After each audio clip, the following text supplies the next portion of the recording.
There we go. March the 8th, 2024, the Ask meeting, and Scott will introduce the speaker. So let's see if I share the screen, what happens? Yes, it showed up. Hooray. Okay, so we will go. Come on, move out of the way. Don't do that to me. Okay. Okay. So tonight we're doing the heart of astrology, unlocking your spiritual potential. And here we have a picture of the guru and his disciple. The disciple is Bob Mulligan, and he's had a long and lifelong relationship with his guru, Mir Baba. Okay, you're going to fight me on that, aren't you? All right. So I have a quote here from Bob that I like. Astrology is a community discipline, and I argued for the organization not to replicate things that other organizations did quite well. I think you're talking about pro-sig here, Bob, aren't you? All of our attention would be focused on the things overlooked: how to set fees, organizing time and space in the environment, how to begin and end a session, how to prepare for a session. With a client, at our first conference in July of 1991, I spoke on the issues between astrologers and clients. This eventually became the popular book, Between Astrologer and Client. It's a great book. My copy's in storage.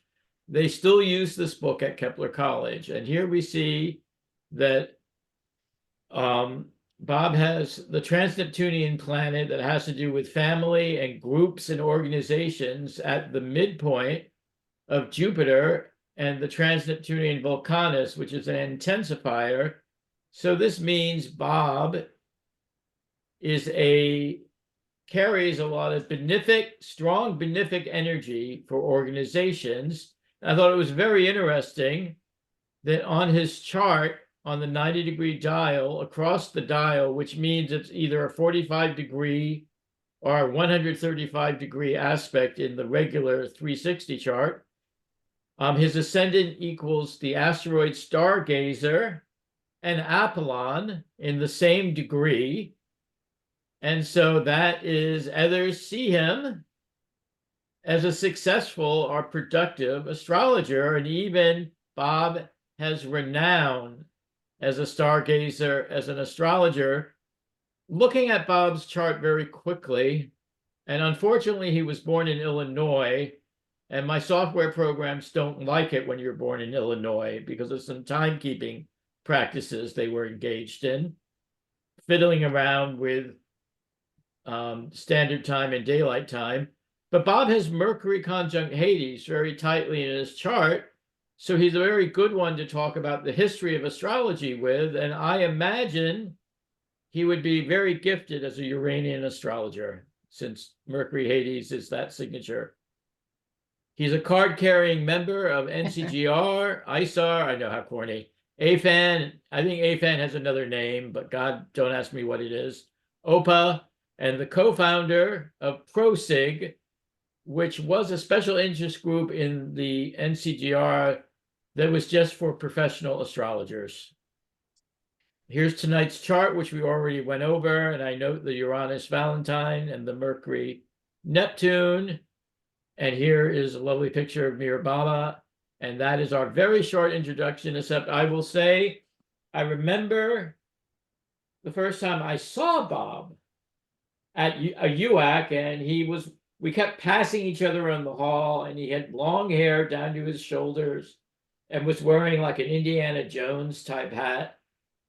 And I had a very strong awareness of him, but I didn't actually get to know him in South Florida until several years later. And Bob and I come from the same very tight geographical astrological community. He was part of, even though he lived in Naples on the other coast, he came and went and was very much a part of the Miami and Fort Lauderdale astrological community. All right, so that's it. I'm going to stop my sharing. Take it away, Bob.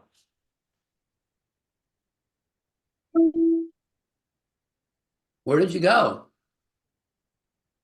I'm here. I can't find you. I got kicked out of the meeting or what? Oh, here it is. No, I see him. Bob Mulligan, right there. Yep, I see you. Sorry you got, I'll Could email you share your introduction. screen, Bob? That's okay. Okay. Uh, Now, let's make Bob big. Let's make Bob the center of the universe. oh boy. God help us. Ah. Let me just, I'm, You just click on speaker under your views and you will see Bob big.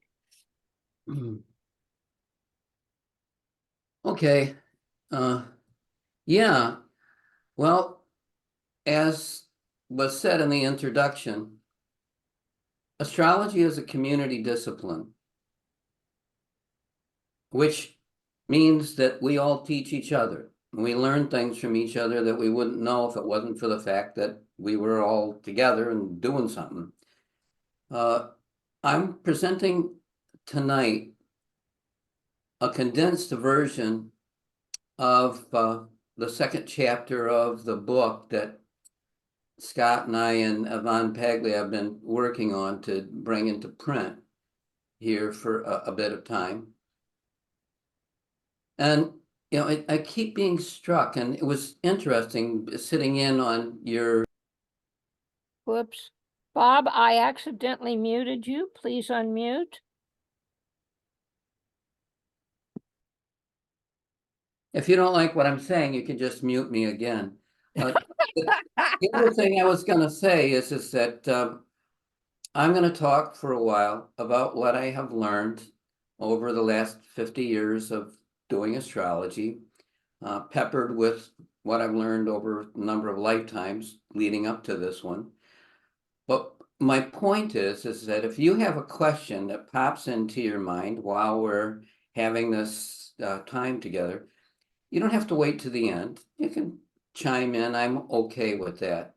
And if I'm not, then whoever's hosting it will X you out. But wanted to say that there's many different approaches to using astrology to improve yourself. You know, there's a narrow confine of astrologers who look at it as if astrology is like a train going down a track and the track is set in front and that's it. You know, where you go to see the astrologer when the baby is born and the astrologer tells you what's going to happen for every conceivable event in the child's life. And I have clients that are Hindu that have done that and have, you know, their child growing up and all of the things that, you know, more or less that the astrologer said had come to pass. But you and I and most of us in the Western world and for that matter in other countries in the East as well, look at astrology as an interactive discipline, meaning yes, there is the things that are, you know, set down there and you have your karma and you will live out your karma, period.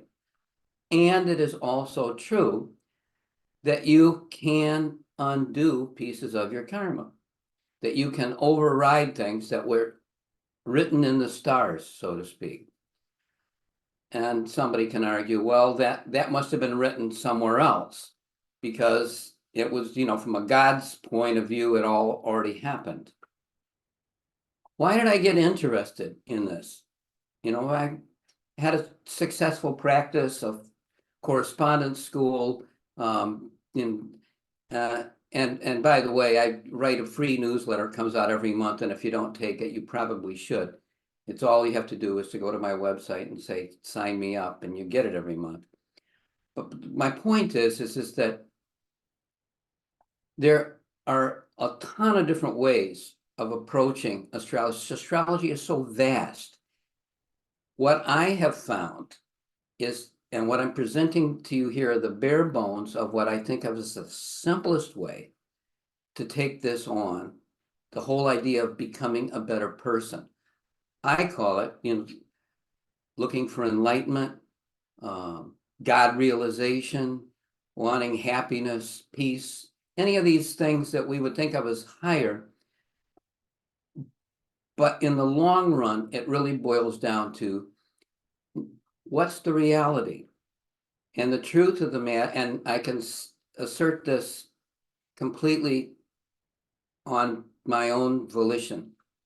God alone is real, and the goal of life is to unite with him through love. That's the sum total of the whole ball game. So all of us, what we're doing here is we're helping each other get to the divine goal. Maybe, tomorrow, maybe in a million lifetimes from now. But there's only one place to go. What can astrology do to speed that up? I will tell you, to be honest, for lifetimes, I've been a spiritual aspirant, not so much an astrologer.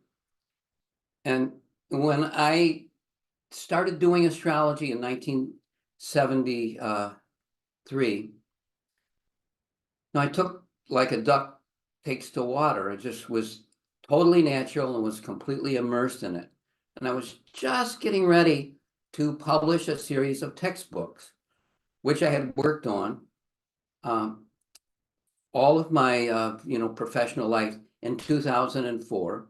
And Meher Baba, my master, spoke and said, you got to write this other book first. Do not publish any book until you publish this one. And I said, okay, what is it? He says, how to use astrology for spiritual advancement. And it was just like having an anvil dropped on my head, thinking I'm totally ill-equipped for this. And so consequently, it's taken 20 years of working pretty much every day. I mean, I see clients and I write my newsletter and I give some talks and stuff, but every day I work on it some, and have for 20 years now. So what's the big deal? How can we speed our spiritual evolution up through the use of astrology? Well, I'm a simple guy. And as Scott Silverman was saying at the introduction, and thank you, Scott, those kind words, I studied Uranian astrology. I studied tons of different, any system was fair game for the first maybe 20 years I was in the field. And when it came time to write this book, what I realized was that the simplest, most basic techniques have everything that we need. It's right there if we just take the time to go deep enough and ferret it out. Signs, houses, planets, aspects. I have used Uranian planets. I've used asteroids, any number of other techniques. I've dabbled in Indian astrology and Chinese astrology. But when it really comes down to the bottom here, these four things, signs, houses, planets, and aspects, pretty much are the whole shooting match. And if you concentrate on the basics, something opens up for you. You get somewhere that is intrinsically different. You're not just running in circles anymore, but you're actually going to a new destination. So the basic of the basics, the signs and the houses, what do we know about them for real? I mean, it's easy for us to be like parrot reciting verses from the Bible, memorizing a lot of different texts, all of which we've all done. But the point is that there is a mystery behind the annual cycle of the sun earth system, and there is a mystery behind the Earth's daily rotation on her own axis. What I wanted to share with you initially is, and at the time of his enlightenment, the Buddha said there are two ways to obtain enlightenment. One is to understand the Four Noble Truths, and the other was to understand the 12 Nidanas. So the Four Noble Truths, am I able to do screen save here? I need to be able to put some things up on the screen. It just makes it simpler. Yes, Linda will help you with that, Bob. Yeah, you're set up so you can share your screen, Bob. Okay, fine, good. Let me see what I got here. Go down at the bottom to the green rectangle. Oh, no, I understand that, honey. Thank you. But I'm having a little problem with what's on my, I have the documents open, but there's just so much. And I'm trying to find what I'm looking for now. Huh.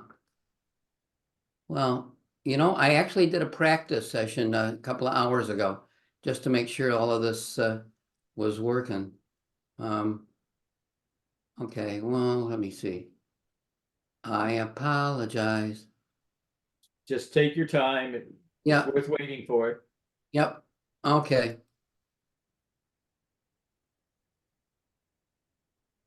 Okay. The Four Noble Truths. Life is suffering. Suffering is caused by desires.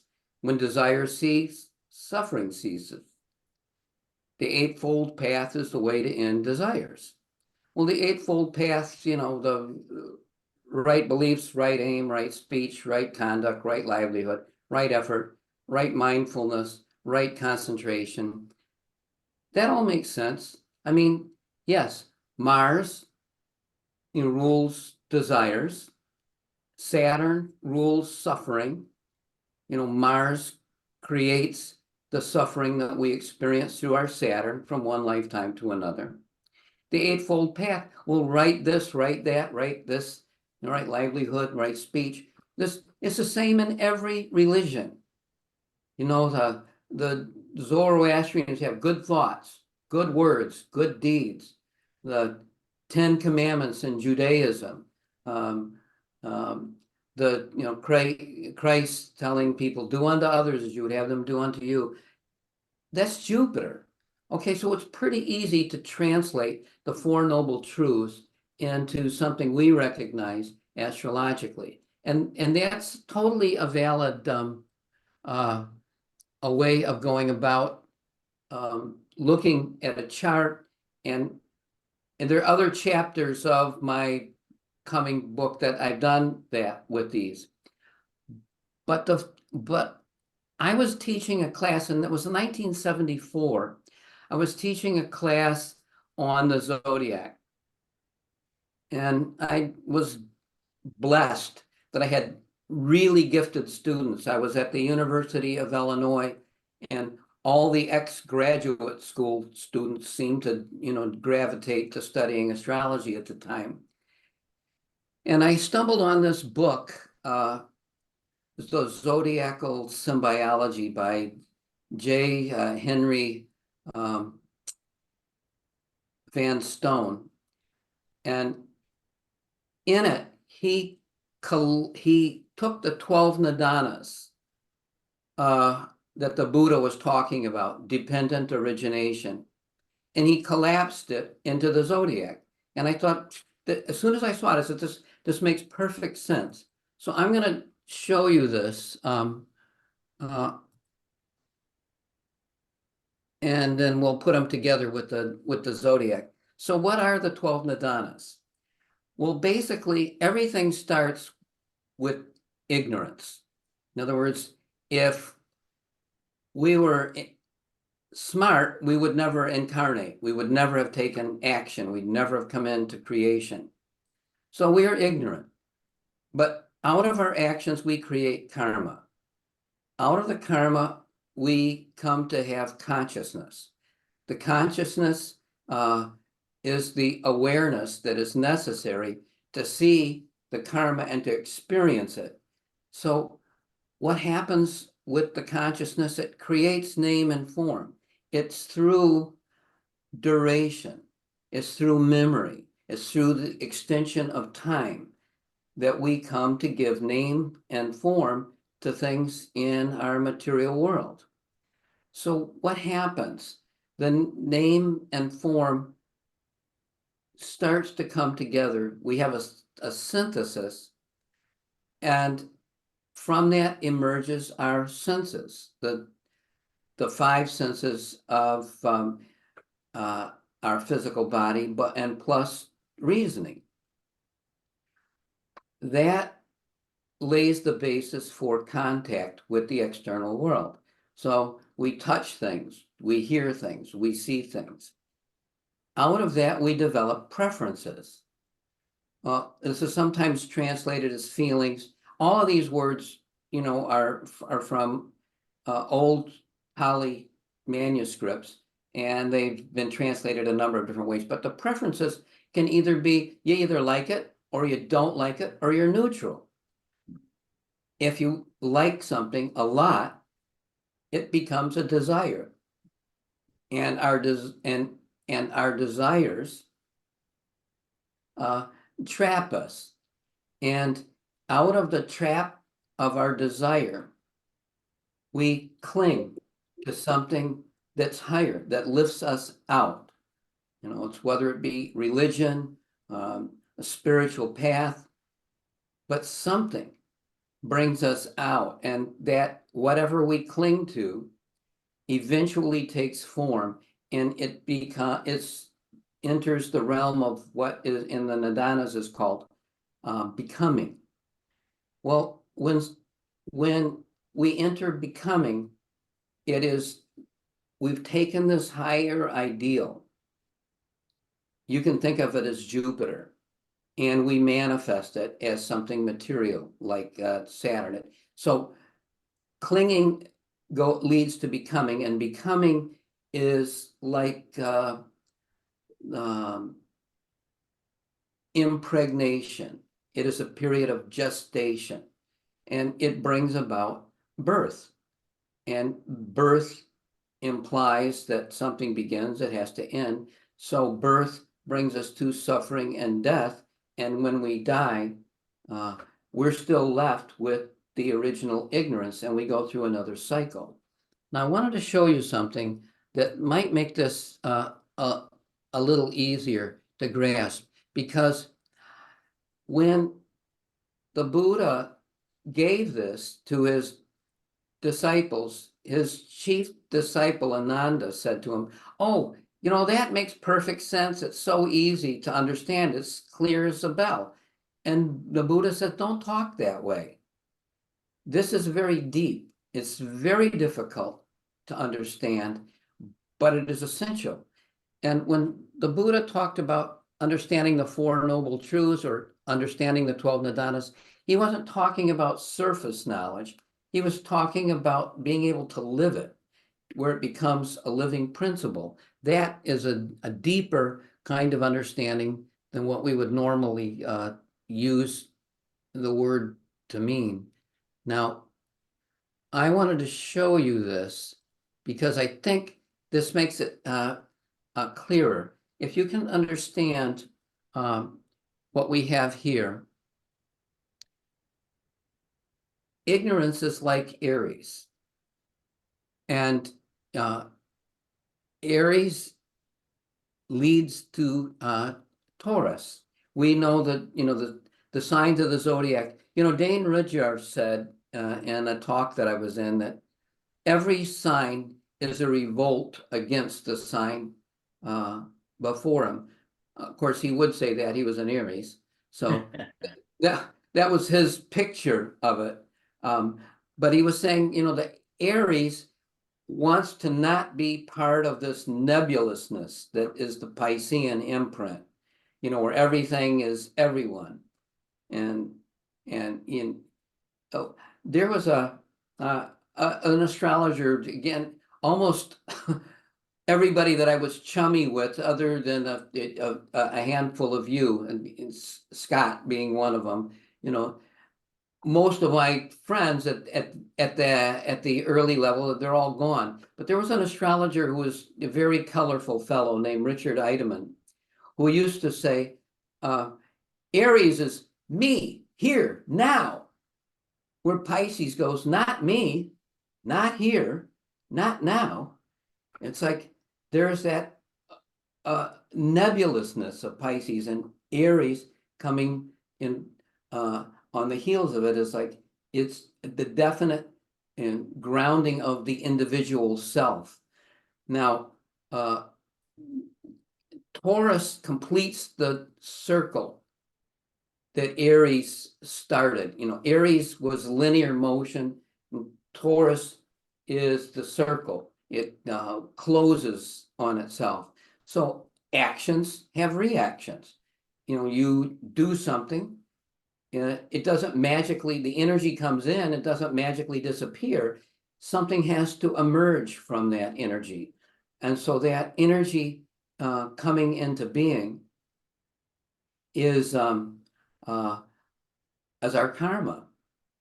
And sometimes this is translated as mental formation. But that eventually leads to consciousness. Well, consciousness is the purpose at this causal level of creation. You know, God, oneness, was the only thing that existed. But how could God experience himself as the lover and the beloved if he was the only thing? So he had to imagine himself as the lover. And in order for that to happen, consciousness had to emerge. And so we see that as Gemini. And, you know, I mean, just if you look at people with their sun in these signs, you know, who's an archetypical Aries to be Baba Ramdas? You know, it's to be here now. Who would be an archetypical Taurus? The Buddha is a Taurus. He sat in one spot for years until he obtained enlightenment. Who would be an example of sun in Gemini? Bob Dylan. You know, his lyrics fly all over the place, and somehow they make sense. So Gemini is the emergence of consciousness in that sense. Well, how about name and form?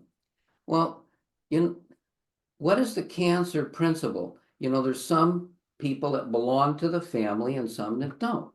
It's that sense of containment, which again, you can think of as is one-dimensional Aries, two-dimensional Taurus, three-dimensional Gemini, fourth dimension adding time. So what happens when we enter into Leo, the six senses? We have that self-awareness. Again, Aries and Leo and Sagittarius, the three fire signs, are all about the self. They're just like the sense of unity within the individual selfhood. So what happens with contact? When the Nidanas move from the six senses to contact, we come in contact with the external world, and it ends up being this pattern of discrimination, and everything has to fit into a nice, neat box. And then we end up going into Libra, which are the preferences. And, you know, Libra's the sign of the balance. It's like, not this, not that. Anybody who's on any sign, your spiritual journey is best served when you start by augmenting and bringing out the best of your sun sign, and finding what that is about. So it is easy to see how our preferences lead to being addicted or obsessed with something. We end up in this closed cycle, and out of that we cling to something that's higher. We join a church. We take on a spiritual master. We follow some, phony baloney person, or it could be Milton Friedman, or somebody who's going to answer all of the questions for us. It's all in what we would call psychologically projection.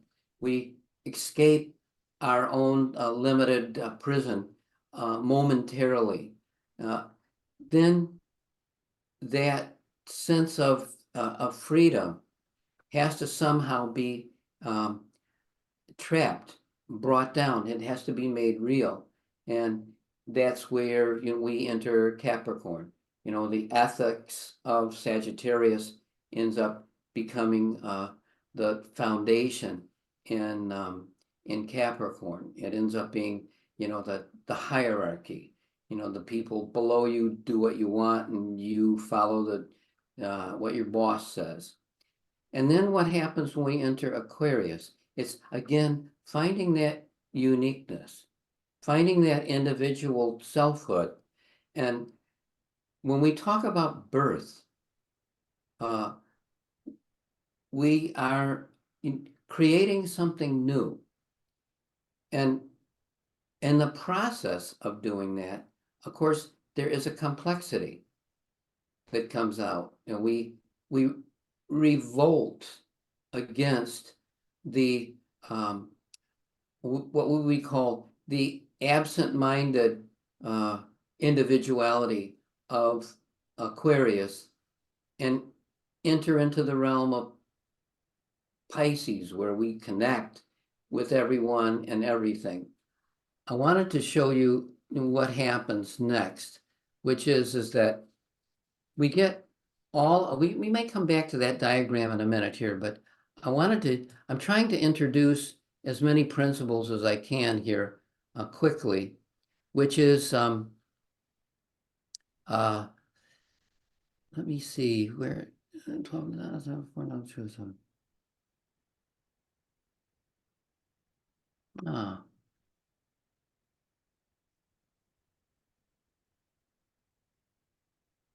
These are the houses of the birth chart, seen with a new set of eyes.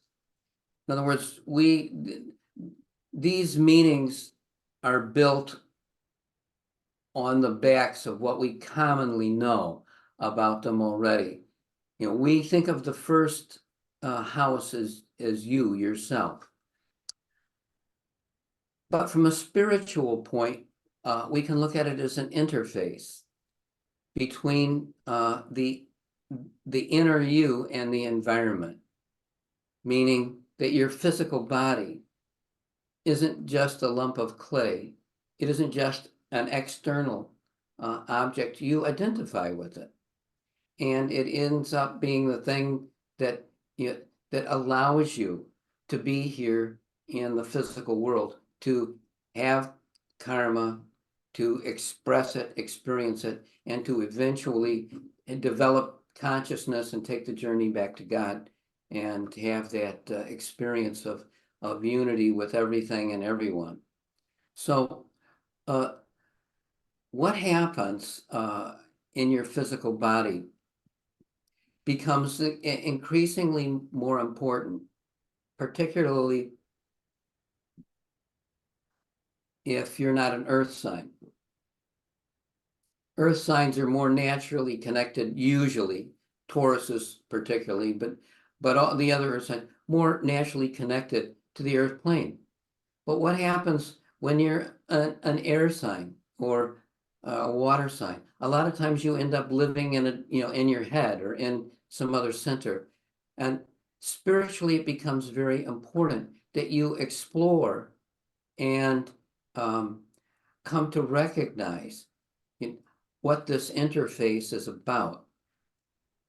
We say that the first house is you. Well, it's not the real you. It is your physical body, but it's a vehicle. And it's important to honor it in that way. So we also, again, the 12 Nidanas find this cycle, this annual cycle of the zodiac. It's the big circle, but the Earth rotating on its own axis is a small circle. And the small circle is any circle, it can be split into 12 pieces, and we can understand it fractally as an expression of the 12 Nidanas. But it's important with the houses because the houses ground us. The way that I do astrology, you can understand everything about a person in terms of their temperament and where they are and what they're doing and how they go about it. But you can't see the events in their life without the houses, because the houses make them part, just as the Earth rotating on its axis grounds those temperaments into something. So we think of the second house as money, or if you're psychologically inclined, you think of it as self worth, and resources, and all of these hundreds of descriptive words that you can use for the second house, but you seldom see it printed as your past life memories. Well, I want you to think of the 12th house is past lives, and the third house from the 12th house is the second house, which is the mind of your last life. But it's also the 12th house of the third house, which is your thinking. So again, it's that unconscious part of yourself. Arlen Weiss did a presentation of people who had past life memories. It was excellent. It was presented. I wasn't at the talk when it was originally presented at the Astrological Association of Great Britain, but I did have access to the talk. And she had a number of charts, and all of them, you could see how they were able to recapture their past life memories through what was stored in their second house.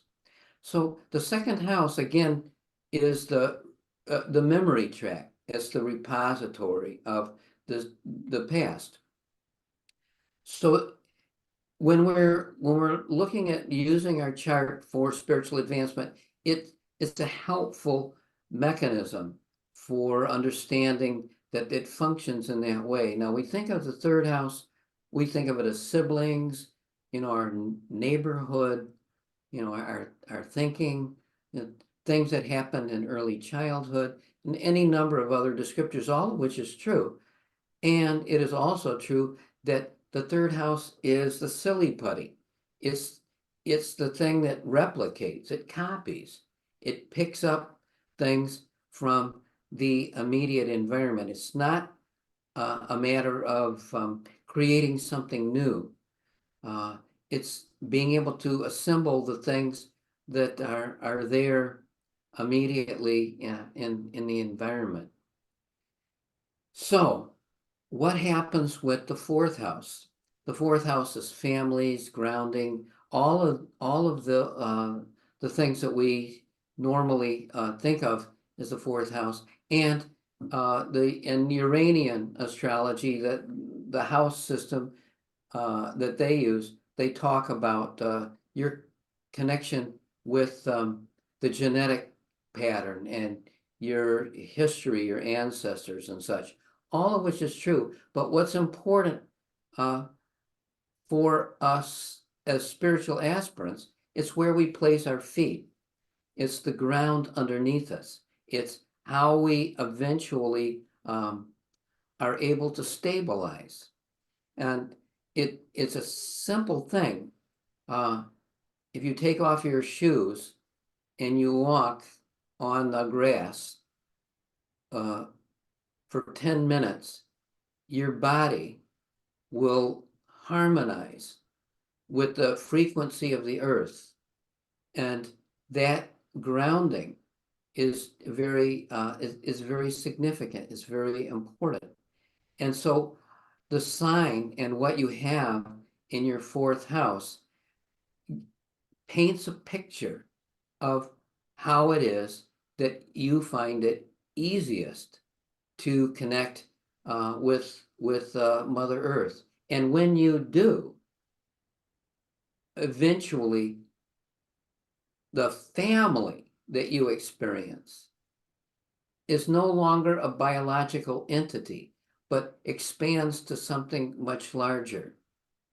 And if you go out into the woods and you like are amongst the trees, and if you want to get like technically heavy about it, you talk about, oh well, yes, the air contains more oxygen and so on, but the truth of the matter is your physical body opens up vibrationally and you start drinking in something that reminds you that you're part of all of this creation. And when you look at the charts of people who go beyond their confines of, it's my biological family, my children, my, like nest, my physical home.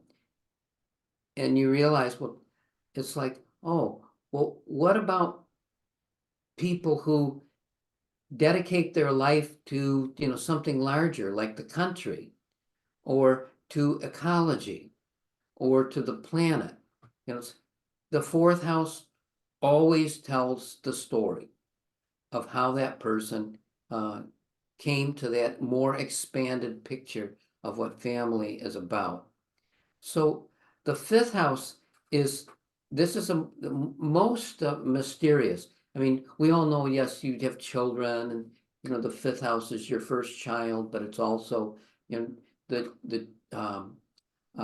the things that you create, whether you're like you are an actor and this is your stage persona, or you're a writer and this is your baby, the book that you wrote, or the stage play that you authored, or whatever. But the fifth house is the house of hidden karma, meaning that the things that are shown in your fifth house come out of you spontaneously. And they are things that had their root somewhere back in past incarnations. It's like you wouldn't anticipate that William Shakespeare never spent a lifetime writing before, or that you hear, song that Mozart wrote when he was 5 years old. Think, well, he didn't just come up with that one day. So the fifth house shows what I'm calling the hidden karma, things that don't show up exactly as coming directly from your actions in this life. They're not things that popped up because you did something, but they do show up in your fifth house. Again, you're all very patient, because this can all seem very mental with no examples. But before I end, I will show you one example that to try to tie up some of these pieces, so you're not just left with a bunch of what would you say, suppositions. The sixth house is the house of servants. We think of it as repeating cycles. Slaves, and things that and that happen. That we have delegated. We don't think about. If we do it, it's a habit. We do it automatically. But from the spiritual standpoint, the sixth house is the house of ritual magic. Well, what does ritual magic mean? It's inscribing a circle and then repeating something over and over and over again until you manifest something. You perform a ritual that has some effect in your life.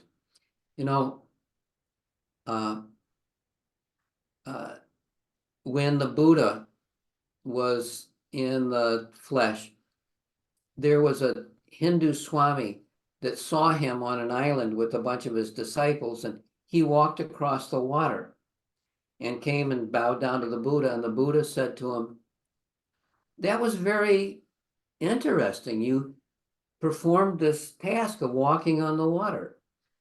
How long did it take you to learn to do that?"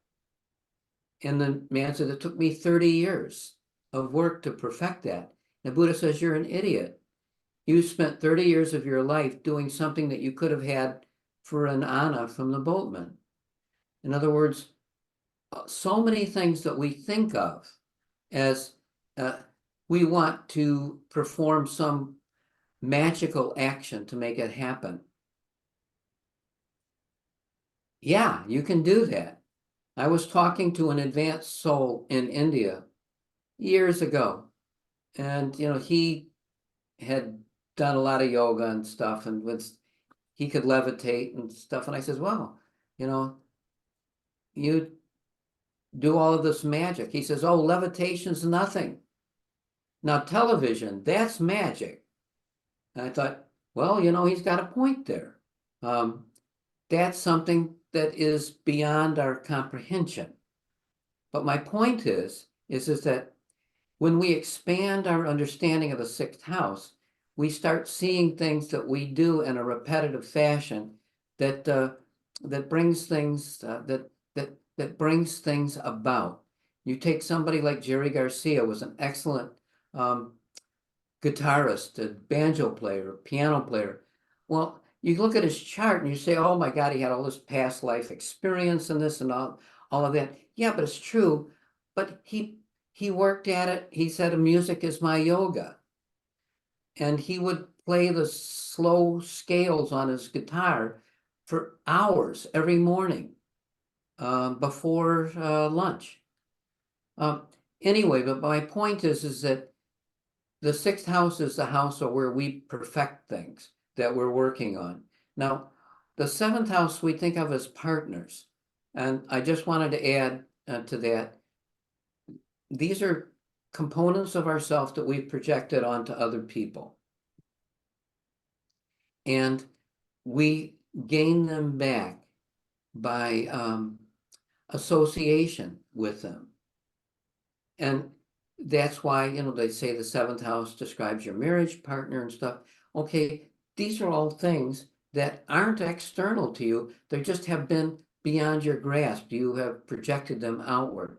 And that with some diligence, you can bring them home. They rest in you. Now, the eighth house we think of as your partner's money, or sex, or death, or any of the other things that are associated with the eighth house. But the eighth house is also the house for spiritual desire. It is the house of divine desperation. And often you will find people who are advanced spiritually, and how they got there will often be shown quite dramatically by what went on in their eighth house. The ninth house is, long journeys, foreign countries, contact with long distance advertising and all of that. But it's our higher mind. It's our ethics. It is where we contact our spiritual master. It's a symbol of our spiritual master.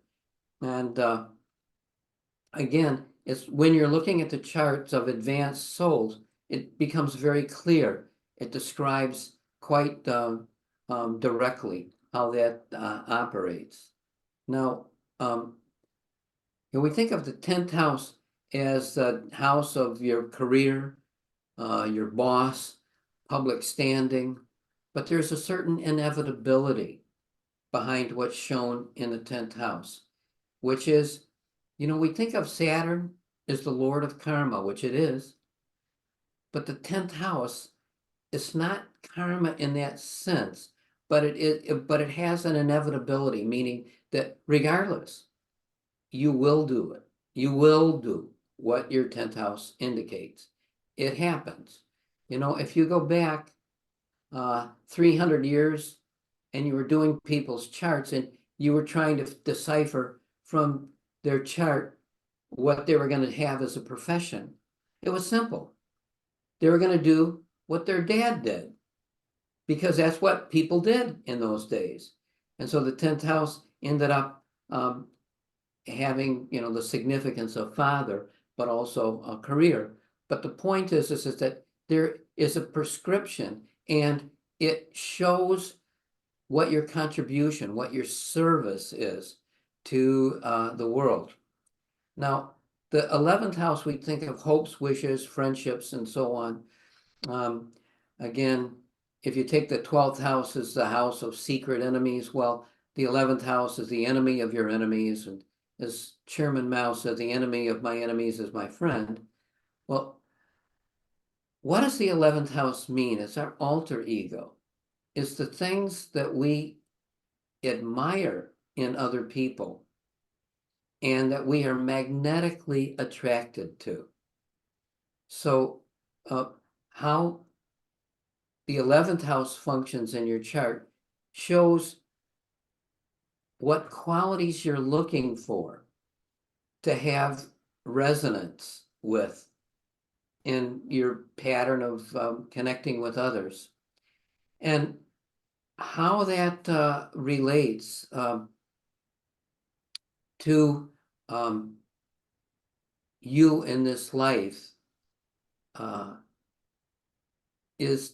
it's the most interesting thing. And if you go back and you watch very closely, when you think of the 11th house as the house of groups and, you know, associations and so on, it's like, well, you join associations with people that you feel friendly toward, and that they bring out something that you admire in yourself. You join a group that that reads books and discusses them. Well, it's because that is what is within you, and you recognize that with others.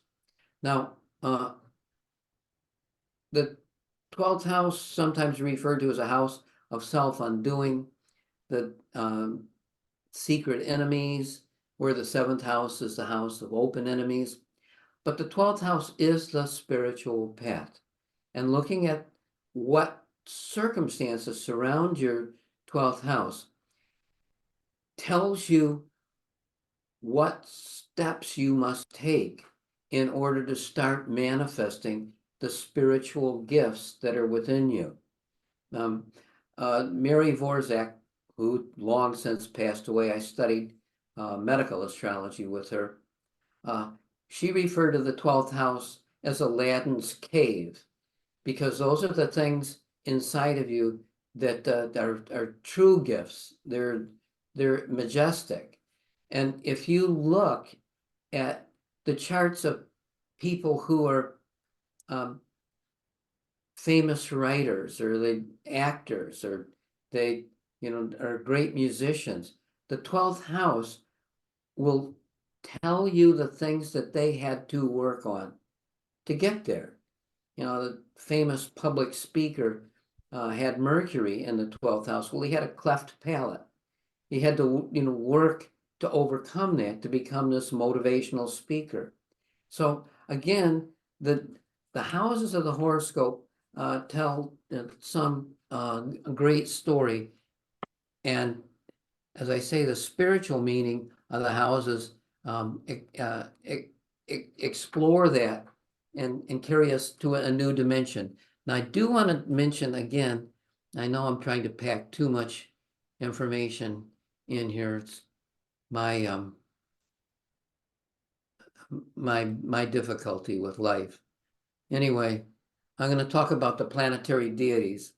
You know, you'll read books where people talk about the planets as being, you know, things that cause events in the external world, or psychological astrologers that talk about the planets as inner properties, things that are in you. You know, it's like well, Mars is the fire outside, but it's also your anger. It's also the fire in you. Well, where do those two things come from? The planet himself or herself, the god or the goddess that functions in the hierarchy of creation, keeping certain things functioning for everything. And when you start to grow spiritually and you're using astrology, one thing that is, it can be an invaluable tool is to start using the triangle between the planetary deity, what goes on in your own inner life, and what is happening that you are aware of in the external world. The sun is the ego. It is our center of self. And it rules a number of things. It's sunlight and, like grandiose things in the world. And there is a physical sun in our solar system, and everything in our solar system revolves around the sun, like everything in our inner life revolves around our sense of self. If we did not have an ego, we would have no mechanism for integrating experience, for balancing all of the pieces of life that happens if there was no central I that everything held to. So when we enter life as a human being, the ego is complete. A dog experiences anger, but doesn't have the experience of experiencing anger. It just gets angry. But a human being has the experiences, I am angry. I am happy. It's the central I that holds all the pieces together, which is a imitation of the universal oneness of God as the only real being. But we have this as in our finite self. We experience the center of the universe as being our own center. And that universal oneness is there, and illumination is there, but crossing over, breaking down, and getting rid of the false self. It isn't that the ego has to go. It isn't that.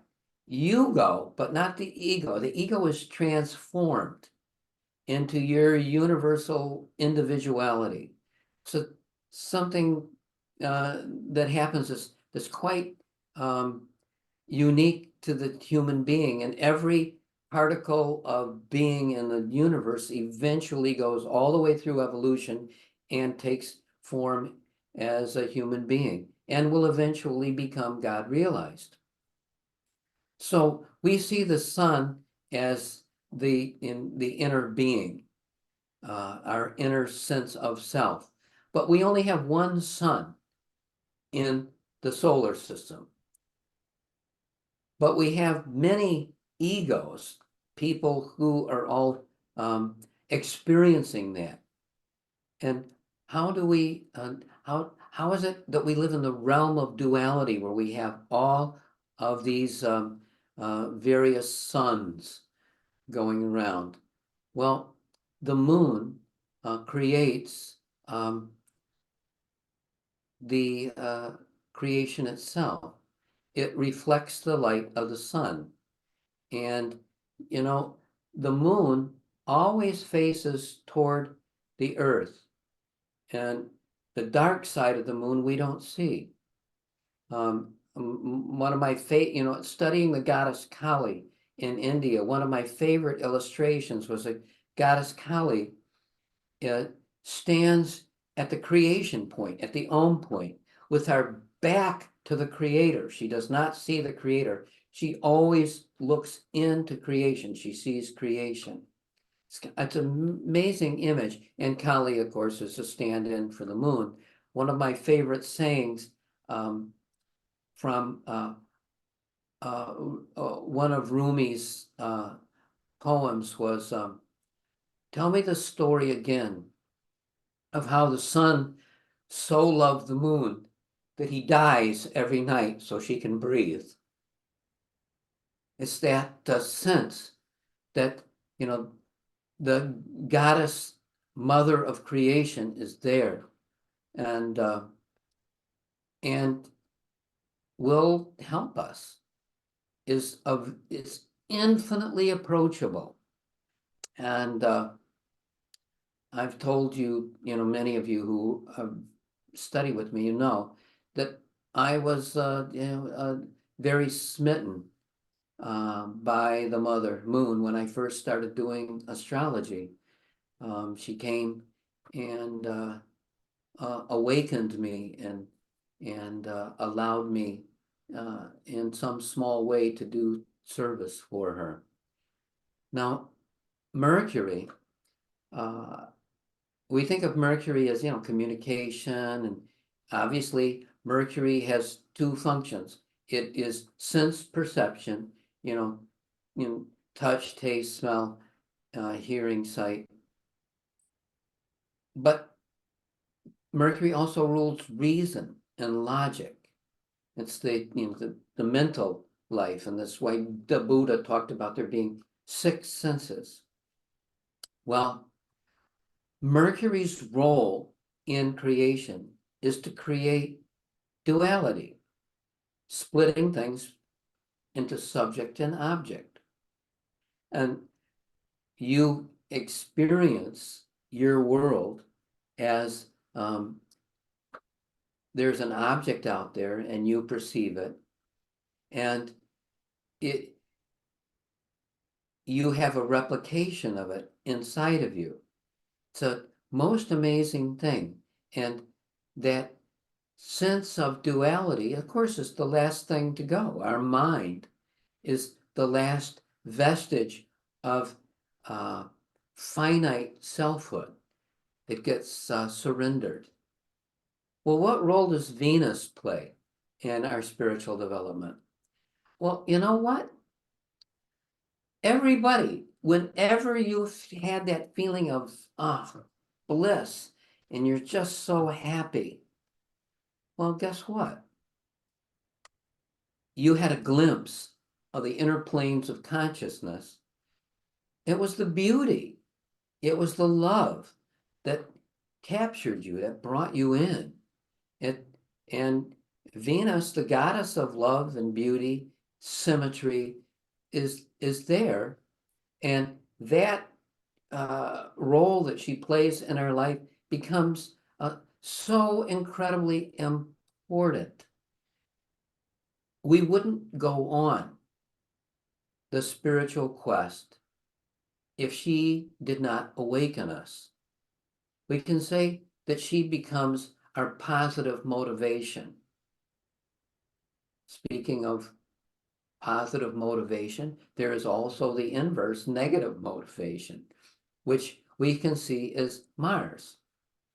And lust, anger, greed, the things that keep us attached. As my spiritual master, Meher Baba, said, that what keeps us attached to the wheel of karma is our unquenchable thirst for individual selfhood. We are not able to break through that. But Mars is not just our desires. Mars is our courage. It's our muscles. It's our strength. It's our ability to stand up for what we know is right. And Mars rules initiation. So when, in an esoteric sense, you take an initiation into a new level of being, it's Mars that does the initiating. And we are often driven by Mars. Mars, by the way, Mars doesn't do very well by himself. how Mars is integrated into your chart, how Mars interacts with the other planets, and the signs of and house of its rulership and its station in your chart tells a story of how we harness the energy of Mars and bring it to something that's good. Anyway, oh God, I get carried away here, and there's a few other things I gotta show you. So let's see what we can do here. Oh, oh yeah.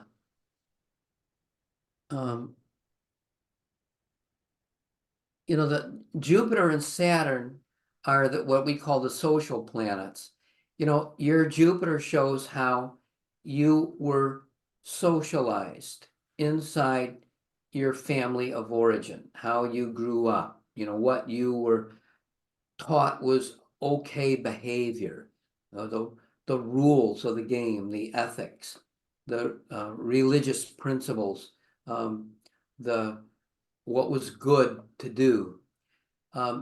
So Jupiter's the king of the gods. Jupiter's a bureaucrat. He's the administrator. In the pantheon, all the other planets, all the other planetary deities, all the angels, archangels, report to Jupiter. And he and it's interesting. I don't know if this is probably not something that you were dying to know, but I'm going to tell you anyway. Jupiter is the only one of the planetary deities that actually went through evolution into the human kingdom. And yogis in India will sometimes attempt to unseat what is referred to as Indra, the king of the gods in India, so Zeus, or any number of different names that we would have, the same being. Anyway, Jupiter shows our spiritual master, our guru, our higher consciousness. And Jupiter is considered to be lucky. Well, yeah, of course it's lucky when we do the right thing. But Jupiter can also, Jupiter shortcuts, where we take a beeline, boy, we better be correct. Because if we're not correct with Jupiter and we put our eggs in the wrong basket, so to speak, we are in a terrible fix.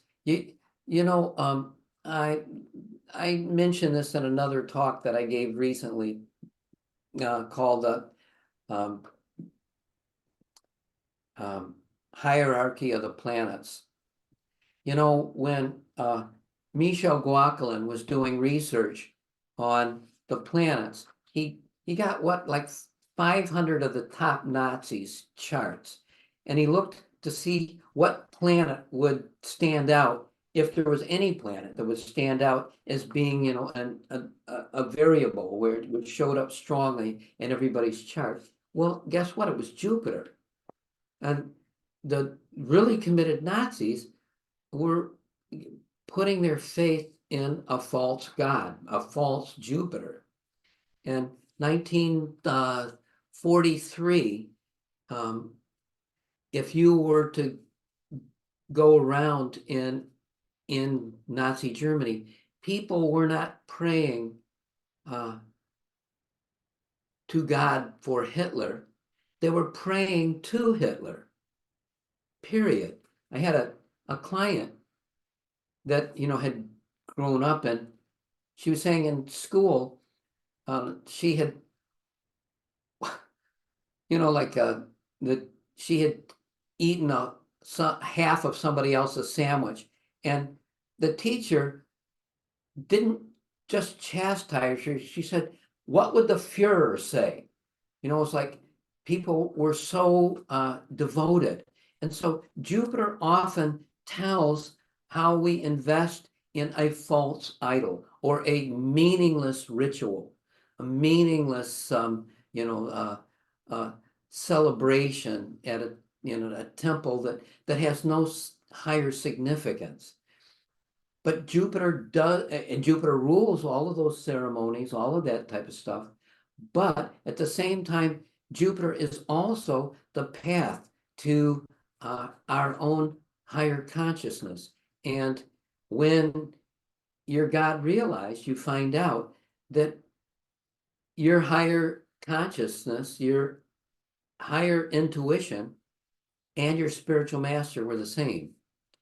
Now, Saturn we think of as as law, karma, restrictions, the demands of the past that must be met, which is true. And God bless us. How many times have we, if we're honest with ourselves, we look and see how Saturn saved us. Saturn said no to something that if we hadn't had that no said to us, we would have suffered immensely.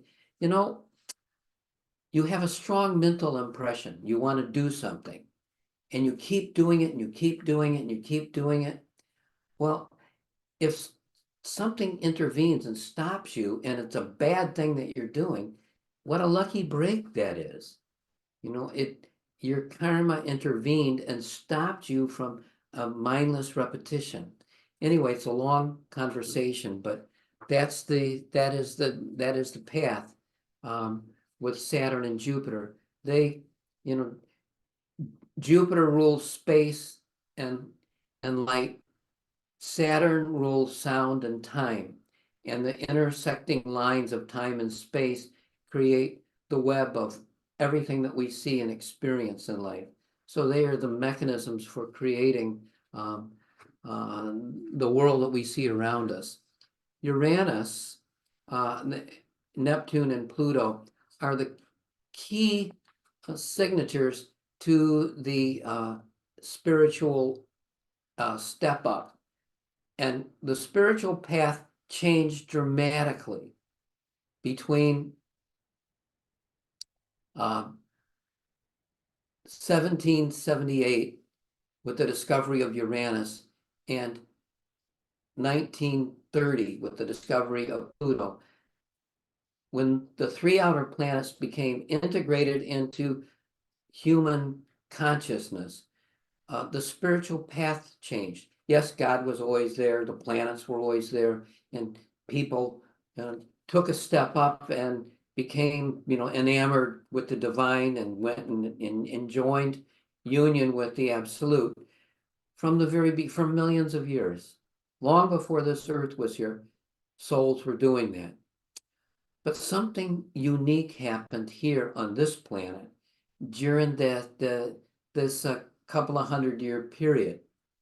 And now, when we have met the obligation of Saturn and Jupiter, we can use Uranus, Neptune, and Pluto in a positive way.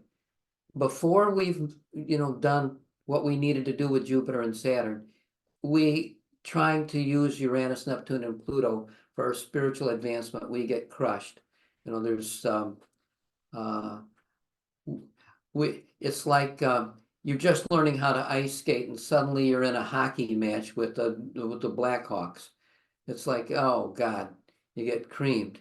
But Uranus does rule infinite intelligence, and its connection with astrology is that astrology is mental yoga. It's the dhyana yoga that we experience. Neptune rules infinite bliss, which is the path of love, which is bhakti yoga. And Pluto is the planet of existence. It's the planet of infinite power, the path of service and karma yoga, giving our and service to others is one of the fastest ways to grow spiritually. When we take the ideals of Jupiter and translate them into the actions of Saturn, something opens up in us, and and you experience something at a much higher plane. I'm trying to see where we are time-wise. I think, you know, there's a simple thing with I'm gonna just do this most briefly here. With the aspects, I just want you to see, again, you know, there's a gazillion aspects. You can have, every planet is always an aspect to every other planet. But I've come to concentrate on just the conjunction, trines, sextiles, squares, oppositions, parallels, and contraparallels. Conjunctions are like the nature of the sun. They are fusing two energies together. The closer the conjunction, the more powerful the fusion. And when they're very close together, they are always going to operate as a unit. And they'll be activated by secondary progressions and so on. Trines are planets in some kind of healthy, easy relationship with each other that is karmically, you know, a gift that we've brought forward. Trines are like Jupiter. Sextiles are like Venus. Venus is the planet of synthesis. It doesn't so much create symmetry as it uncovers the symmetry that's there. And alchemically, well, Mark Edmund Jones used to say that your closest sextile in your chart shows your real purpose in life. I just dropped that on you. You can take it or leave it. I found it to be a useful key at times. But the thing is that you are uniting two ingredients like oxygen and hydrogen, and you put these two gases together and they create water, you know, H2O. Squares are like the nature of Mars. There's something inside of you where you can think of as you have two desires that are confronting each other. Oppositions are like Saturn. There's something outside of you that presents a boundary, a barrier. And parallels are like the nature of Pluto. And contraparallels. They operate behind the scenes, but help you organize two things. You know, tonight when we entered, you noticed the chart for the start of your meeting, but also when I started into my talk, the moon was void of course. It was on the 29th degree of a sign. This last aspect that had crossed over Venus conjunction several hours ago, but it was parallel Mars, and it was in that aspect was applying, and so there was a dynamic. And even though, you know, in one sense we were void of course, but we did have this underlying gift that Mr. Mars was giving us is a very important.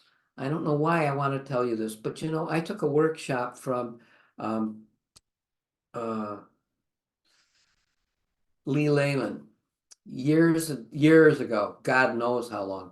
And I never asked her about this, even though we communicate. It slips my mind. But she said and gave an argument that the moon is never void of course at the tail end of Sagittarius, Pisces, Taurus, or Libra. I've explored that and found it to be true, but I can give you reasons why, but I don't know if it's just made up stuff. But if you look at the charts of famous people, it looks like their moon is void of course, which would suggest that they weren't going to do too much. But everybody in my log that has that placement, they have their moon in Pisces, Taurus, Libra, or Sagittarius. So Billy Graham is a great example. Moon void of course in Sagittarius. Herman Hesse is another great example moon in Pisces, void, of course, but they were very successful people. Anyway, this is I have to do this. I gotta share a chart here for you. You gotta stop sharing here so I can do this. I would be remiss if I didn't give you something to hang on to here. Let me see. Oh boy.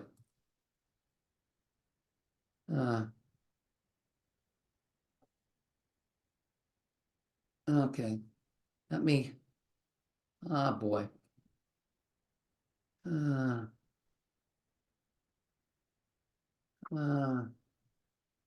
I got to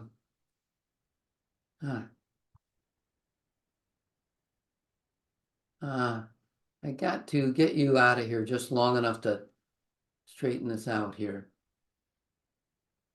Oh boy, what happened? I had a better chart for Saint Teresa, and I'll get it. Let me see if I can. Let me see if I can do this. Oh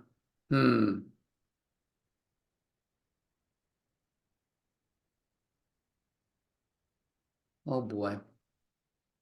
Oh crap. You'll find it. Just I'll get there, everybody. Just patience, patience, patience. Uh,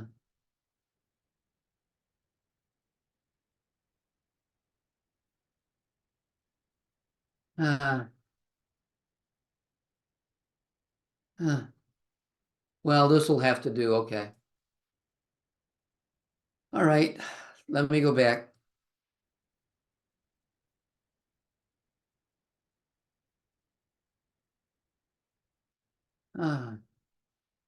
All right. Here, let's try it again.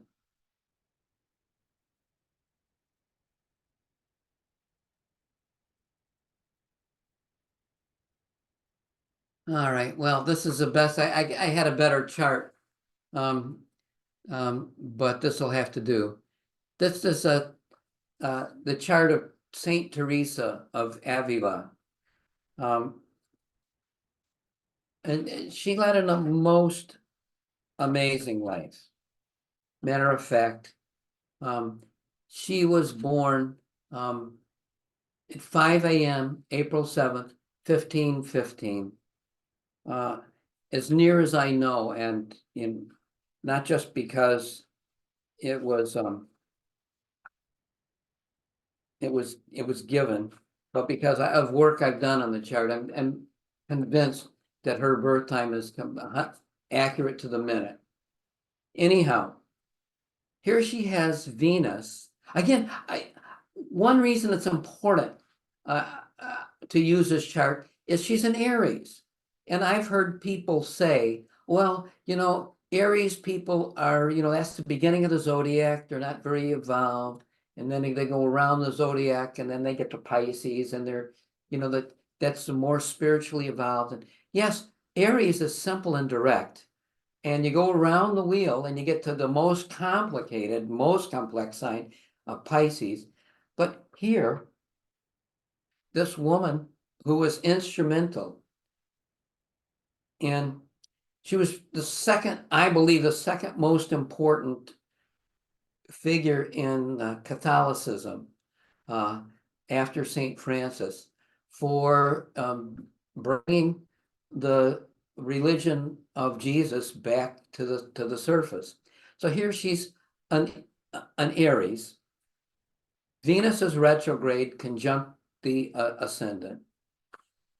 Well, when she was a small child, well, she was 7 at the time, she ran away from home and she wanted to go to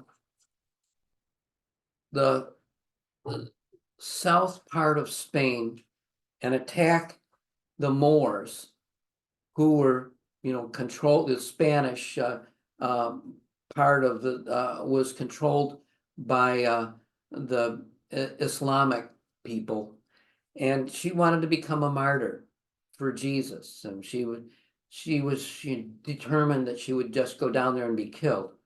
And what happened was she ended up, living her life, becoming a model for what a nun or a monk should actually be, returning the church back to simplicity, chastity, humility, which were her bylines. So her first house sun is conjunct Mercury, and she was always simple and direct.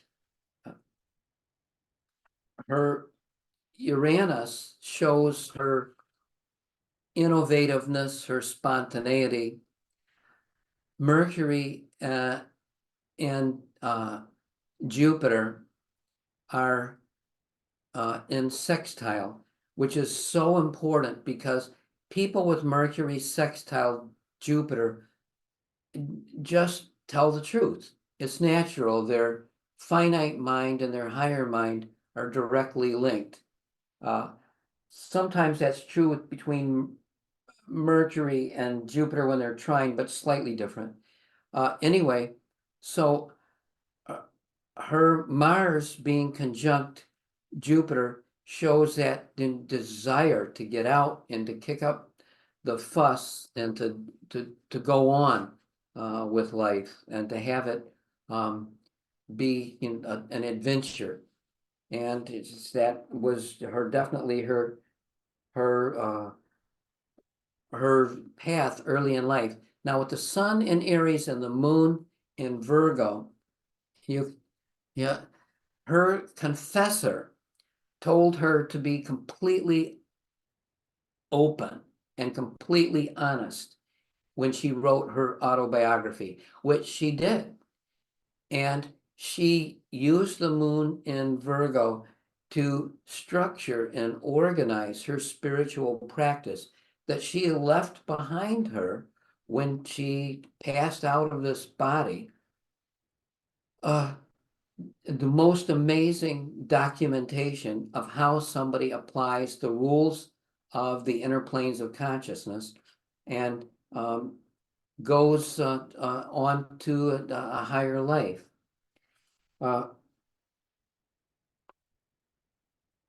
She's a great blend of the spontaneity of Aries and the organization of Virgo.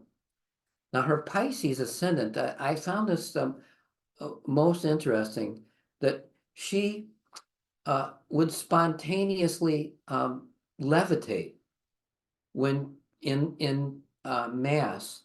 She would become so overwhelmed that her body would start moving up toward the ceiling, and other nuns had to come and hold her and pull her back to earth. She wanted to participate. She engaged in this form of the suffering of. She would beat herself to participate in the suffering of Christ. And several times she beat herself so brutally she almost died from it. But again, with Venus retrograde in Pisces on the 29th degree, square Pluto on the 29th degree on her midheaven, her love was this absolute intensity. And the 29th degree of any sign shows that you're finishing up something that you've worked on for many lifetimes. Whereas when you're at 1 degree or 0 degrees of a sign, it's this is something new that you're taking on in this lifetime. So she was, obviously, this was a last lifetime for her. She was finishing up something. And with Jupiter ruling the midheaven on the 29th degree, as obviously she was here to serve, and through her service, reform the Catholic Church. Again, and Jupiter rules her 9th and 10th house. ninth house spiritual master. Her spiritual master was Jesus, and her devotion was absolute. Now, this is also very fascinating because Mars and Jupiter are opposite Saturn. Well, Saturn, again, as my brother likes to say, Saturn is the fun police. You know, it's like you're going to do it or this way or not at all. Well, Saturn is in Jupiter's sign, which is we're going to reform the guidelines of the Catholic Church. Now, I found this to be fascinating because the Dharma for a lifetime is shown by the north node of the moon. Or anybody's chart, the north node of the moon shows the Dharma, what you must do to be your authentic self, to be who you really are. But the south node of the moon are those habits that we brought with us from the past that pick away at us, as that we just do automatically and we are addicted to, but never really satisfied. Well, she had Neptune, the planet of meditation, on the 12th house cusp. Zip Dobbin, who I was very close to and friendly with, used to say, when you have Neptune conjunct the 12th house cusp, it is like you have double Neptune, because her 12-letter alphabet, the sign, the house, the planet are all the same. She would say that is somebody whose Neptune is as strong as it can get. Now, it's on her south node of the moon. She would have been happy to stay behind the scenes, to live in the monastery. Sun, Uranus, and Mercury are all intercepted in Aries. So, hey, staying out of the public light and just, being in her own relationship with Jesus would have been perfect for her temperamentally.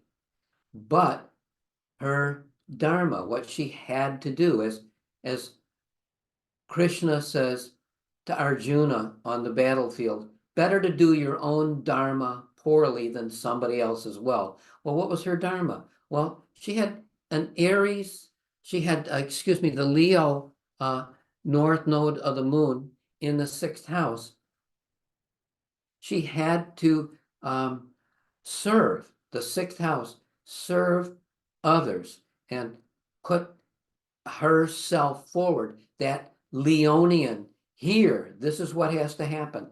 And she put it out and stood on her truth, not belligerently or angrily, but just in a very strong Leonian, matter-of-fact sense. And even though lesser people around her didn't understand, the bureaucrats, you got to understand something. The Catholic Church at the time, if you were a nun or a monk, it was just because you weren't going to marry a good guy and, enhance your family's wealth, or you were the second son who didn't inherit, all of the stuff from the family. So you had nowhere else to go. So, you went to the church and you became a monk and you had, a free dinner. It was so nuts. So her turning point was she opened up monasteries all over Spain, and she wrote rules and regulations and descriptions and stuff. It's quite, her castles of the interiors, it's one of those strong spiritual messages. Her confessor for a time was Saint John of the Cross, who was on the 4th plane of consciousness, meaning that he was above all the matter and energy of the universe while still being in the physical form and still, having consciousness and, talking to people and doing all of the things that had to be done. When he wrote The Dark Night of the Soul, which was the inner struggle that he was having, which nobody at the time, of course, really understood. Anyway, her chart reveals two main things. One is that her becoming God realized improved all of creation for everybody. And when one soul becomes God realized, the fragrance of that inner attainment, it permeates all time and space. But she also, with her Virgo moon and Mercury sextile Jupiter, and with the Mars in the sextile with Mercury, she wrote diligently about the things that somebody had to do in order to unite with God. Now it's interesting, again, this is in Mercury and Mars are in mutual reception with each other, so that becomes very strong. And Jupiter, of course, enhances it. Oh, again, I know I've gone beyond what time was really allotted for me. So if anybody has any questions, I'll be happy to, answer them or do what I can or listen to what comments you have. Bob, you're good with time, but yes, let's open the floor to questions. And, I think we could do a weekend workshop with you. Well, the thing, I'll just say one thing.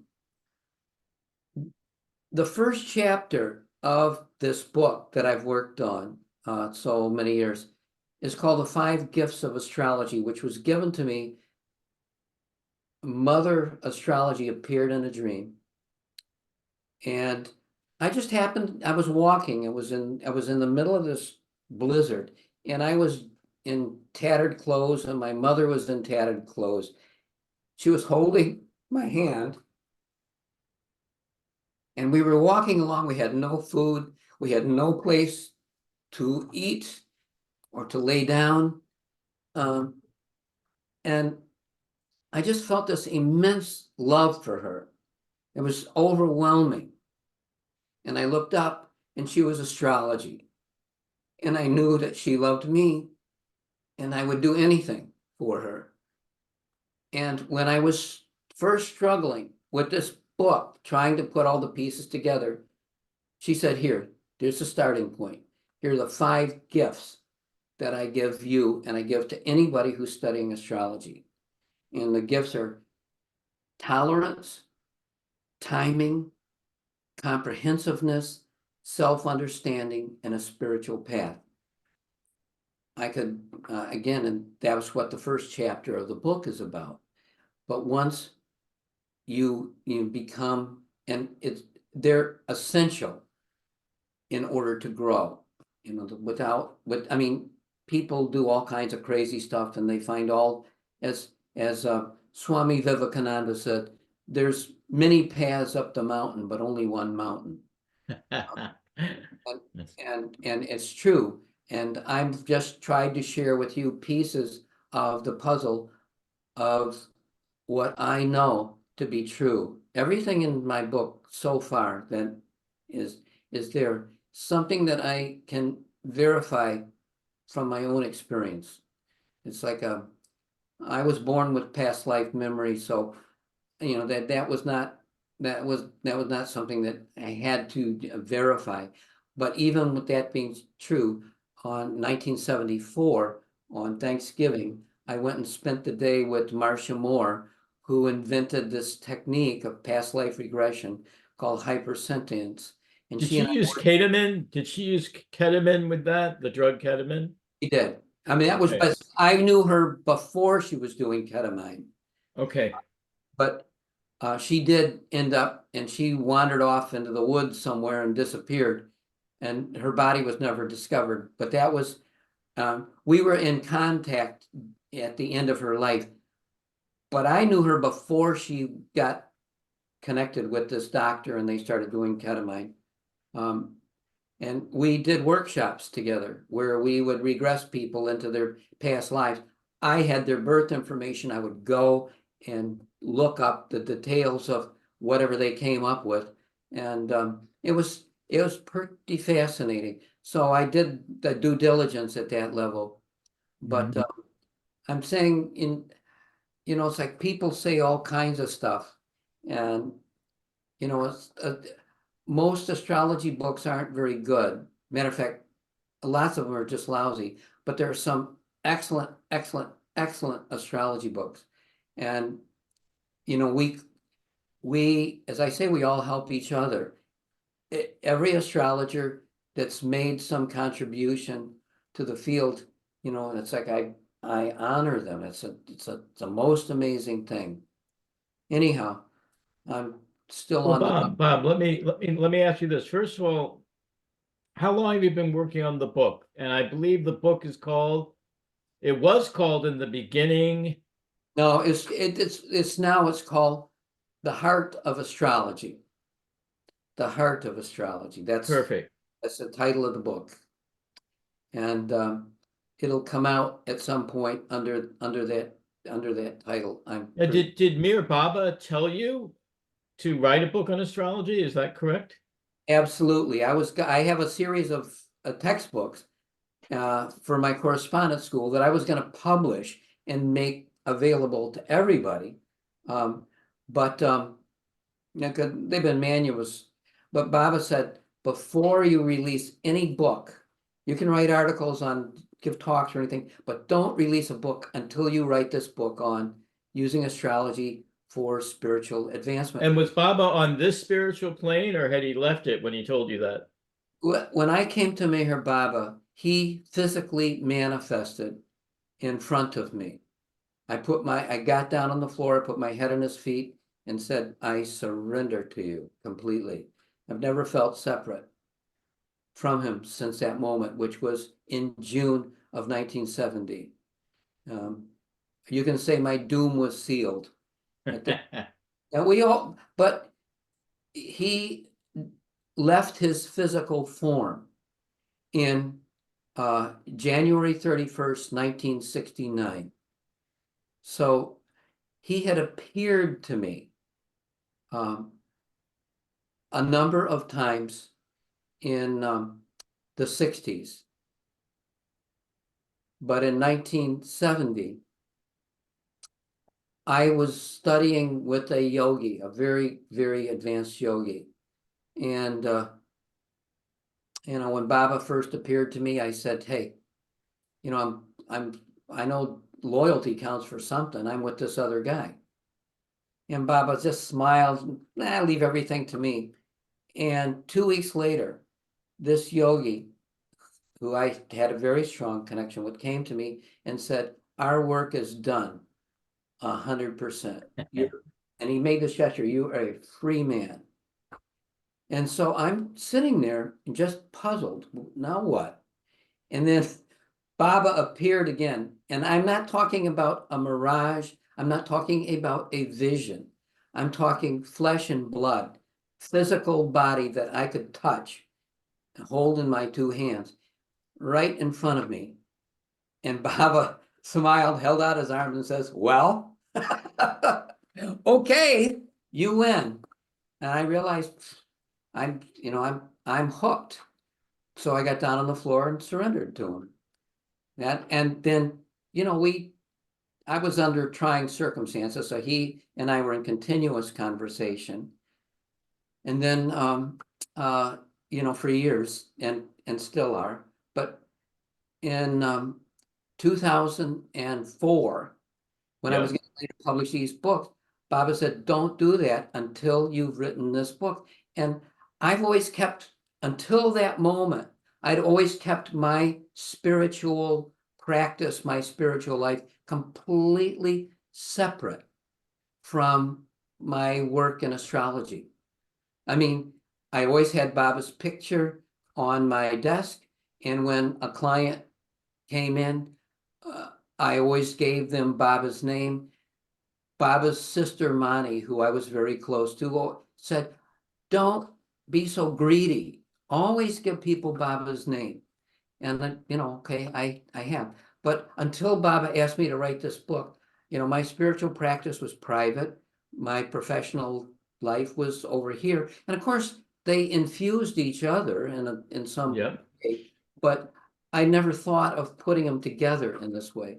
And frankly, there have been times, where I don't mean to sound overly dramatic about it, but it's been like the straw that broke the camel's back so many times. I've just thrown myself on the ground and says, I can't do this. If you don't give me something here You're and then. not exaggerating because I've seen your chart. Okay. So Well, let me ask you this.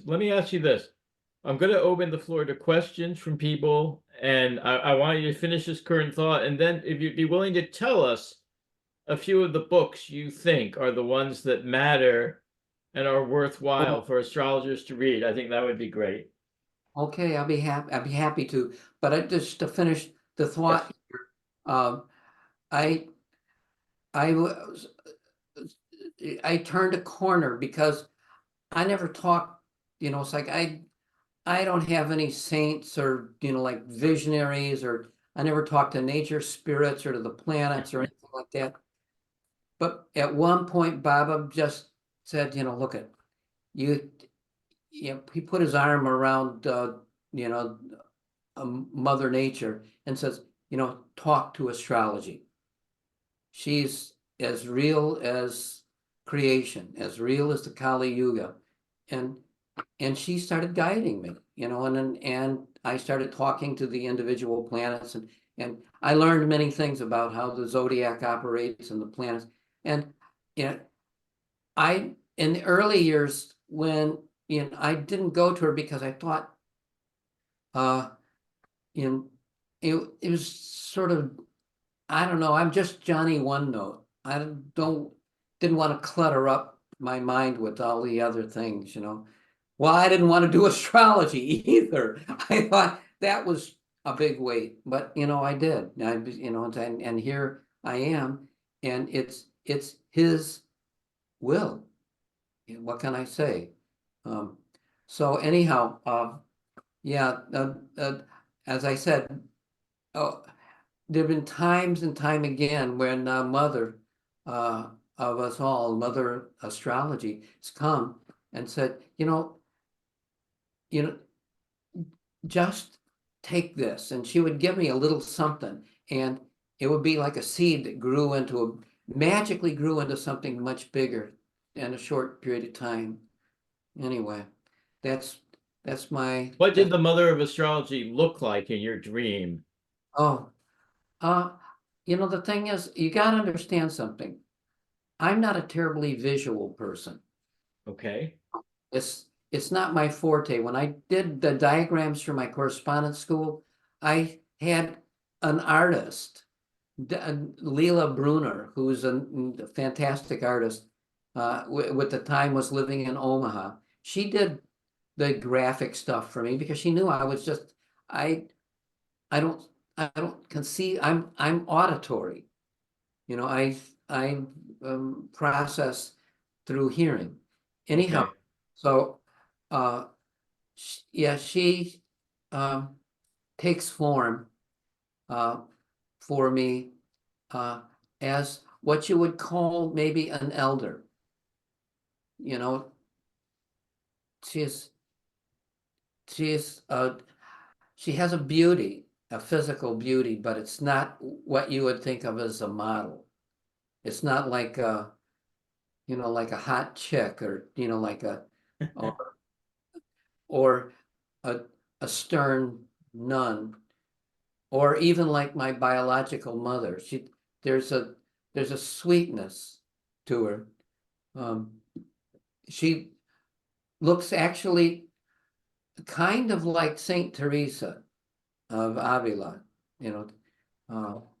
but I can't tell you beyond that. I mean, if I was an artist, I could draw you a picture of what she looks like, but I don't think that's going to happen in this lifetime. I wish I knew a good police sketch artist, you know? We could get a Scott, picture maybe we there. should get some of those questions now. Yeah, yeah, and I'd love to know about some of the books that you think are the Okay, but superior ones. let people ask questions, and you know, I can send you a list of books, and you can send it to people. Yep. Anybody have any questions that you want to ask? I'm happy to entertain Okay. it as best I can. Okay, Bob, it's Susan Vega. Do you ever do Akashic record readings? I used to. Uh-huh. I don't.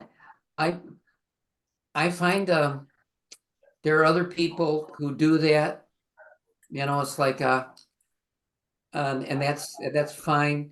I can do it. There's certain things that it's like I have, you know, I wake up every morning wanting to do better astrology.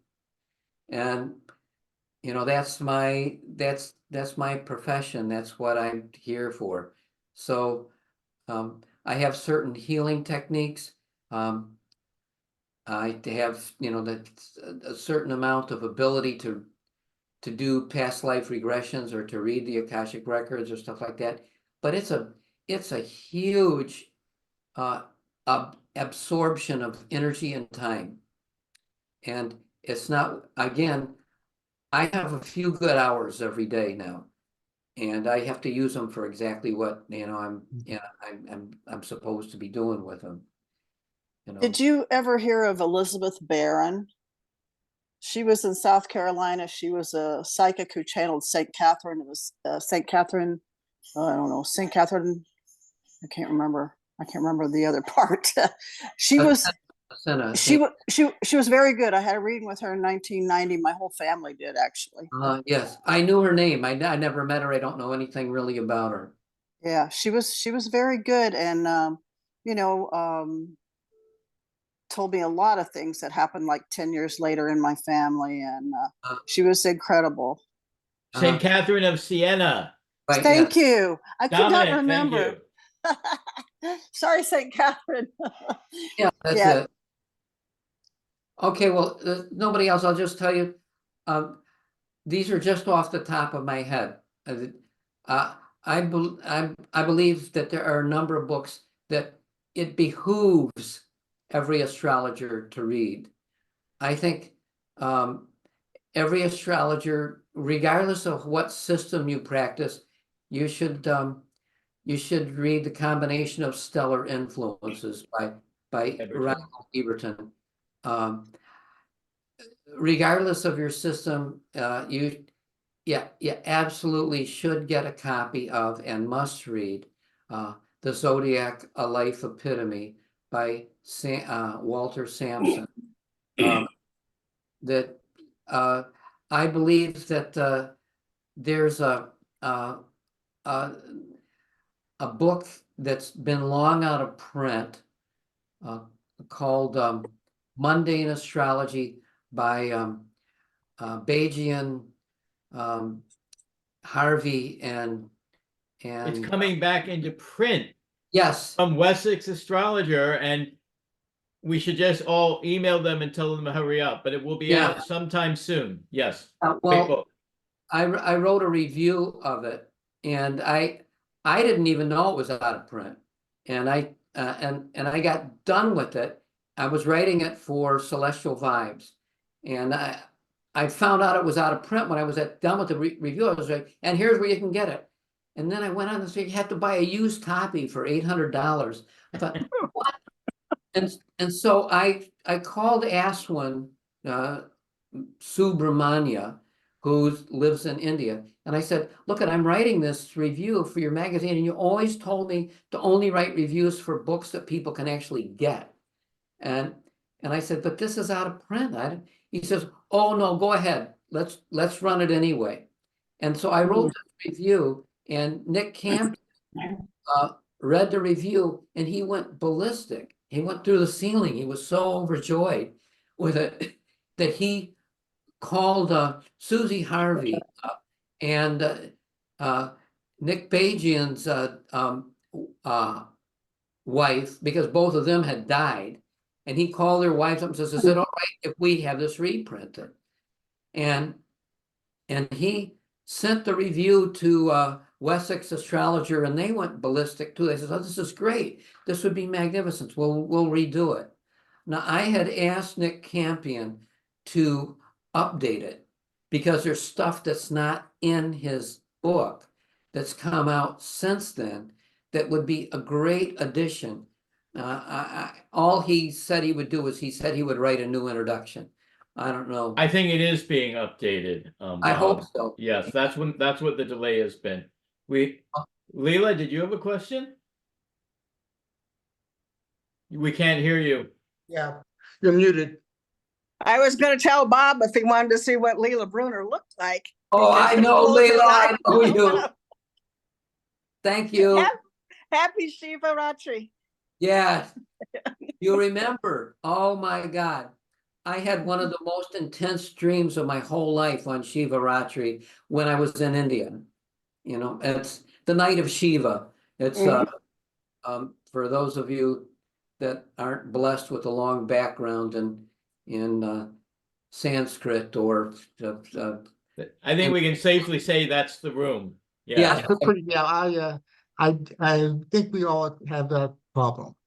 Yeah, well, Shivarashtra it's a big celebration in the Hindu community, and I had traditionally have had strong experiences on every year when, you know, without thinking about it. I don't put it on my calendar and say, "Oh, and got to do blah blah blah." It just happens.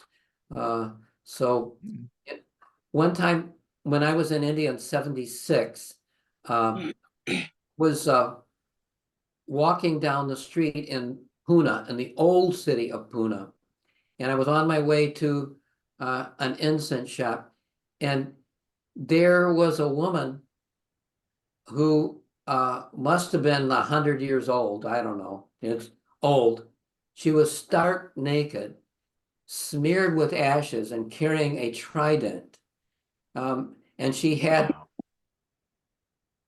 a group of 10 or 12 people following behind her, and I realized, wow, these are all like worshipers of Shiva, and that there's some particular sect of worshipers that what you and I would say carry things to the extreme, but Leela and I wouldn't know about that. But for any of those who don't know, Leela and I fell in love the moment we met, which was back in about 1978. And I know her children and her husband, and she built a Hindu temple with her own hands. Wow. She's and again, somebody who's an extremist like me, but as a strong past life connection. So it's nice to see you tonight, Leela. Thank you for coming. It's great seeing you too. Are there any other questions from the floor, or we'll wind down if there aren't? Yeah. Excellent, excellent, excellent. Loved it tonight. It was great. You Okay. killed it.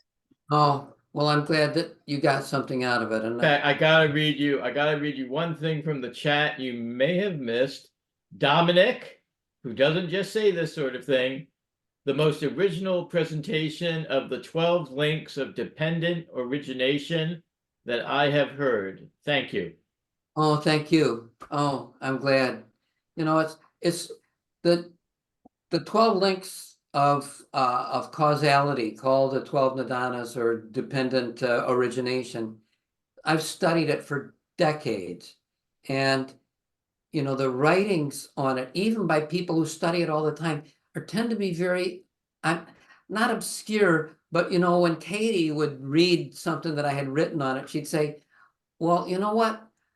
This doesn't have any meaning to me. I see you're talking about something here, but you have to attach it to something." And me being an air sign, a double air sign, it's like, oh yeah, okay. So it's my dharma, one planet in Earth, which is Saturn at 0 degrees of Virgo.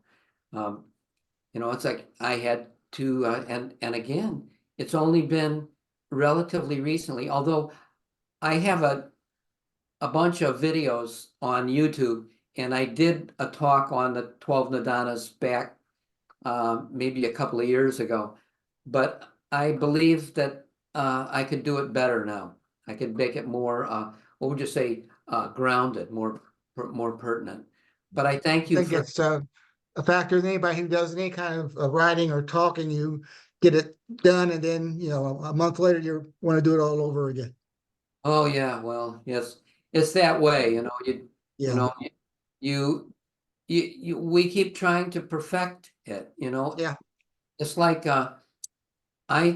when I'm talking to a student of mine who's been doing astrology for maybe 10, 12 years professionally, and I'd say, tell me something about your chart that you didn't know yesterday.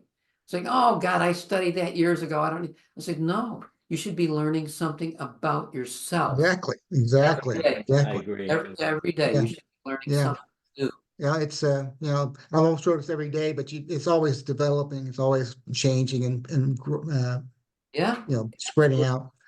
Yeah. And Wendell, I never got back to you, and I didn't meant to tell you, I really enjoyed your book Oh, on thank you. the nodes. Thank you. I thought, and I think I tried, when I'm studying a subject, I try to read everybody's everything on it. And Mhm. I read every book that I know of on the nodes. And you described some things that nobody else had really commented on. Well, thank you. I appreciate that. I think it is a high compliment. Well, Thank you. I found it useful.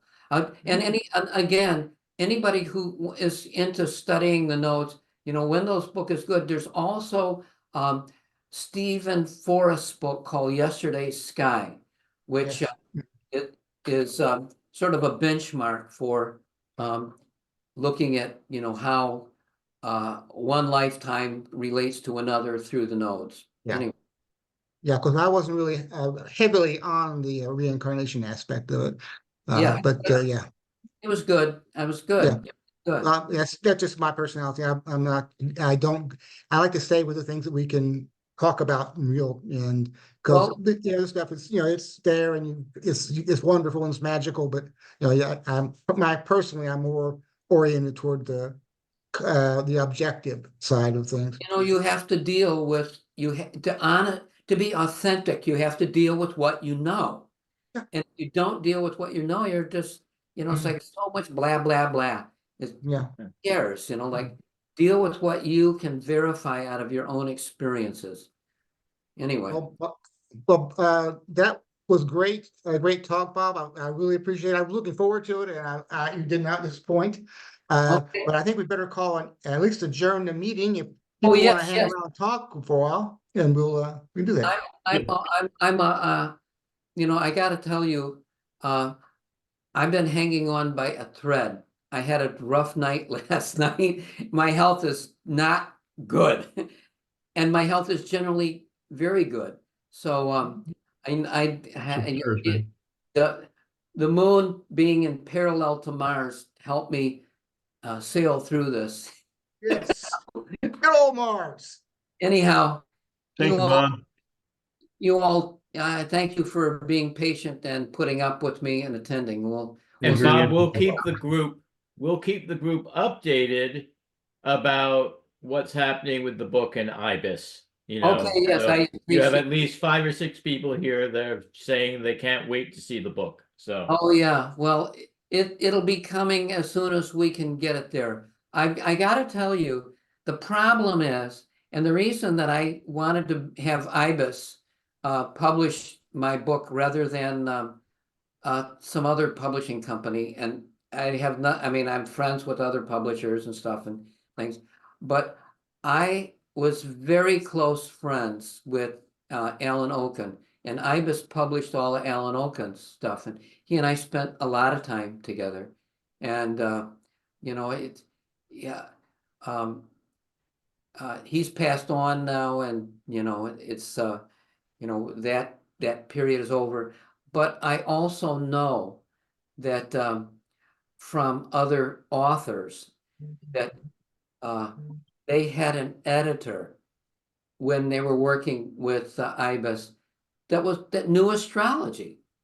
You know, and you don't want to work with a publisher where they assigned somebody who doesn't know astrology, because there's, it was my pet peeve is I hate seeing errors, mathematical or astronomical or geometric errors in an astrology book. And I could, again, it's my picky 0 degrees Yeah. Saturn that I could get into the weeds with this, but so I'm hanging in there. And also Okay.